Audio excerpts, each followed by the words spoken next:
Bonjour and welcome to a new unboxing video, and today I'm particularly excited by the contents of this box.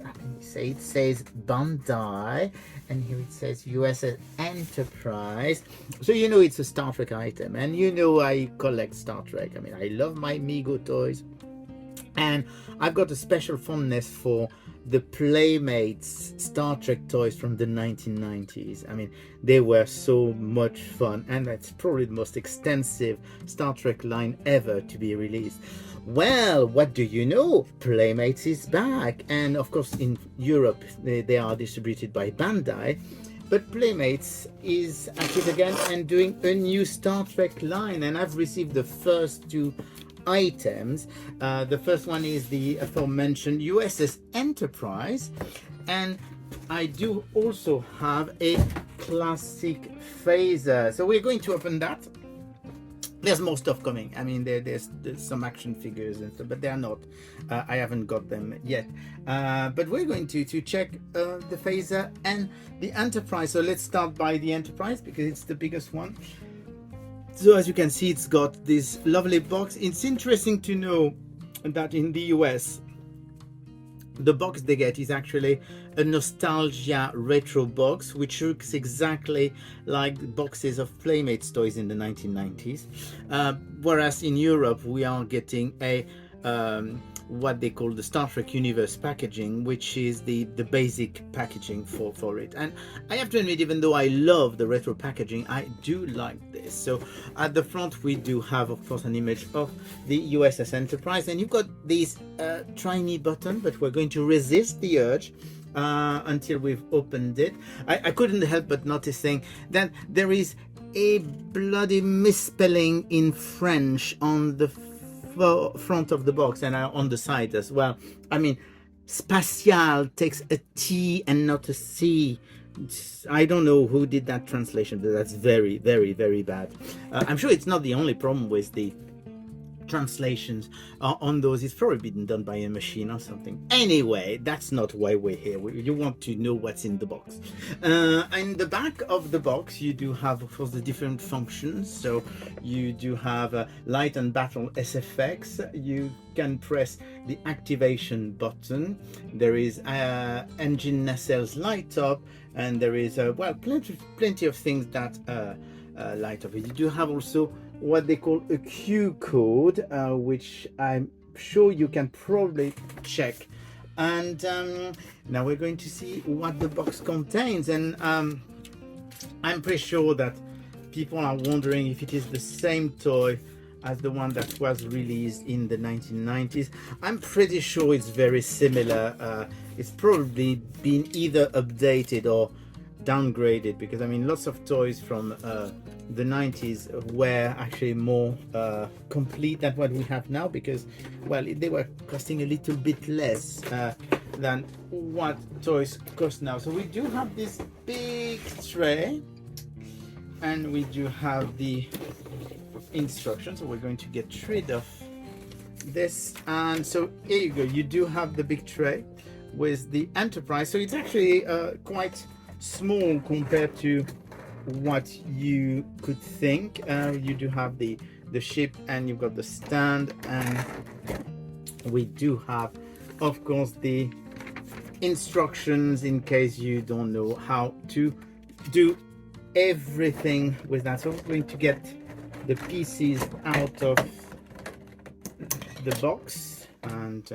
so I'm showing you the design. It's better if I'm sure what you want is me to actually build it.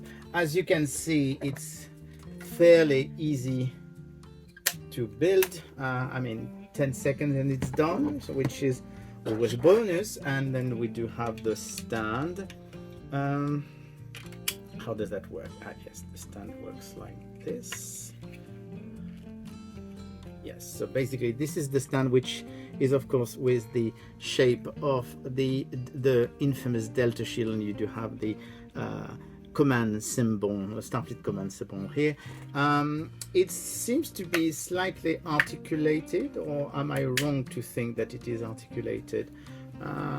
Yes, it is articulated, so you can probably change the pitch. It seems very, very light for such a big chip, because the ship is actually quite heavy.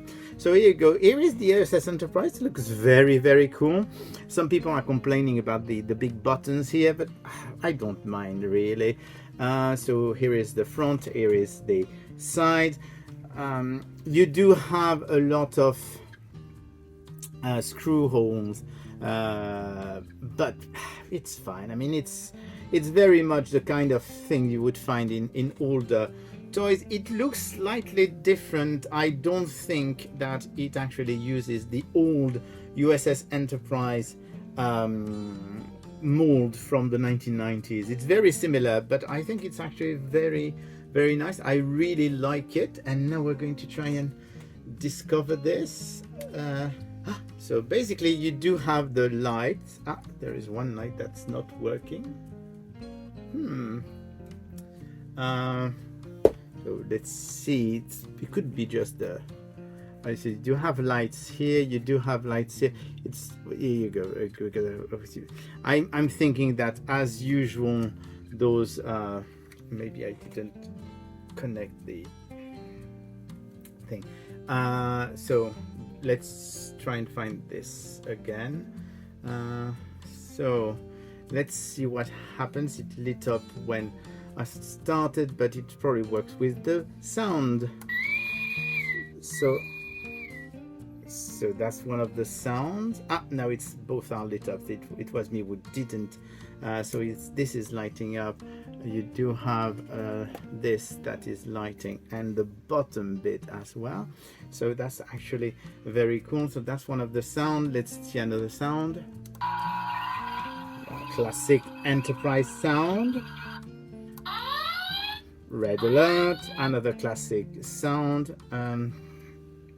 I'm thinking those are not quite aligned, but it's probably just me who is not very good at this. That's a very, very strange noise, because I have no clue where it's come from. It definitely doesn't come from the original series, but I don't think it comes from any other Star Trek series. It looks slightly warpish, but I don't think it's a warp. So that thing, there come. Then you've got, of course, the phaser. Phaser sound. No, not the phaser. That's the photon torpedo. And we do have the phaser sound. I was wondering if there was any phaser light, but no, there's no phaser light, which is okay. And then that's the second button. So I've done the last button and the first button, and the middle button has lines from the series. Arm photon torpedoes. Man battle stations. Photon torpedoes, fire. Prepare for warp maneuvers. Security alert to all decks. Arm photon torpedoes. Man battle stations. Photon torpedoes, fire. So here you go. That's the USS Enterprise. So we're now going to try and see where it does fit. There is a little hole here. So we're going to try and fit this. It actually snaps in. So let's see. I'm actually quite surprised, because it does stand. I wasn't too sure it was going to stand, because it looked quite heavy for such a small stand. I mean, it's slightly wobbly, but I think it will work. So here you go. This is the USS Enterprise, and of course you do have the instruction here, but you don't need it, so except if you want to know where to change the batteries. I'm going to leave that here because I like this. I'm just going to take it out of the way, and we still have another thing to open, because we do have the Star Trek phaser. Once again, we do have a try me button. Phaser classic. I'm just looking because after seeing that misspelling and I found one. Basically, stun has been translated as éblouissant, which means blinding. I mean, nobody knows the stun setting is blinding unless you set your phaser to stunning, but that's completely different. But I'm thinking it's probably machine translation problem again, but once again, you're not here for translation issues, and we're going to open it. So basically, you do have the phaser, you do have the little description, you do have another Q code. let's leave it to you so that you can try and connect to what the Q code says. And we're going to open it. One thing, you do have this angle, the same thing on the other box, which I think is quite interesting, but I find them, I mean, it's a box. You know what I think of keeping still things boxed. So, but I mean, it's an interesting design to add an angle. It doesn't always make it easy to set stuff aside. So here we go. Once again, we do have the instructions, and we do have a plastic tray, so with the phaser. So we're going to take it out of here. It feels quite light. In mind you, no, it's not that light. It's basically, here you go. Might as well. So the type 1, you can't remove it. It's a one-piece thing, in case you were wondering. And you do have, of course, let me check. Yes, you do have this, which is to basically check the 1, 2. Yes, that's the different settings. So let's see what they say. That is, there should be demo on. So there is another. Okay, you do have an on, off, and demo button here, which you can turn. And now you can see that this is flashing red. Let's see if it flashes. Okay, so this is continuous red. This is blue, and this is flashing red. So let's see what this does. So you know that's where you are pulling the trigger. So let's try this.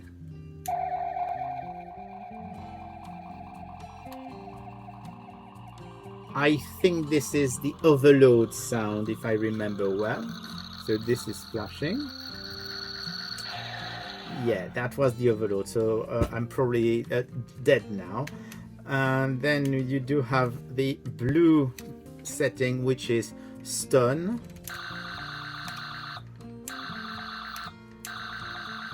with a lovely blue light. And then you've got the red setting, which is for kill. That's very, very cool. I do like it. I think it's very, very cool item. So here we go. Those are the first 2 items from the new Star Trek line by Playmates, come Bandai in Europe, because they are the distributors. The Enterprise is just out. I think it's out. It's out in the US in some shops as well. In the UK, it literally is out this week, and the figures should be arriving soon. So you do have the Enterprise, which is in the UK. I think it's $49.99, and the phaser is $19.99 on average. I've seen it at more, but I haven't seen it lower than that. So I think in the US they are about the same price. Anyway, we are about the same price as the pound is about the same as the US dollar at the moment. There's 8 action figures coming, which are Riker, Data, Picard, Kirk, Spock, and Khan from Wrath of Khan, and Burnham and Saru. So that's the first 8 figures that I hope to get very soon to show you. And then there are some Prodigy toys being released, and most of the characters from Prodigy are going to be released in November. So here you go. I'm so glad that Playmates is back. It's a very, very good start, and I'm very, very happy with what they've done. So available in the UK from Bandai, and in the US, well, North America, from Playmates. And I will speak to you again soon. Now I'm going to go and play with my toys. Bye!